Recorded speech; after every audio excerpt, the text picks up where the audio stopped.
Alors, y a-t-il un fond à l'univers? Ben, ça dépend ce qu'on appelle fond, et ça dépend ce qu'on appelle l'univers. Bon, si on s'en tient simplement à l'univers observable, il y a une sorte de toile de fond qui est tout simplement notre horizon.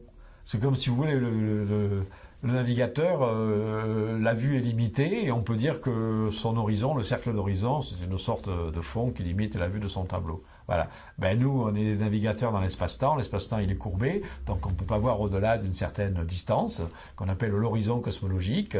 Et cette distance, en fait, elle apparaît en fait quand on prend la carte ce qu'on appelle le rayonnement fossile, le vestige refroidi du Big Bang. C'est un petit peu la toile de fond, au-delà de laquelle on ne verra jamais plus loin, en tout cas dans le domaine des ondes électromagnétiques.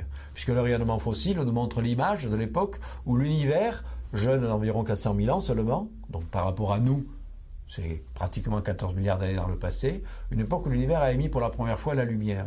Donc c'est la tapisserie de fond, c'est le motif lumineux premier voilà, qui nous donne cette image de fond.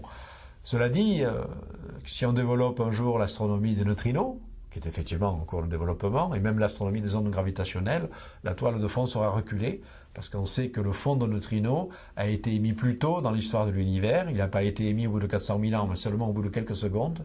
Donc le jour où on aura des détecteurs de neutrinos suffisamment sensibles pour détecter les neutrinos du Big Bang, et plus seulement les neutrinos solaires ou ceux de supernovas comme on le fait aujourd'hui, eh bien on aura une toile de fond plus ancienne, qui sera la toile de fond des neutrinos.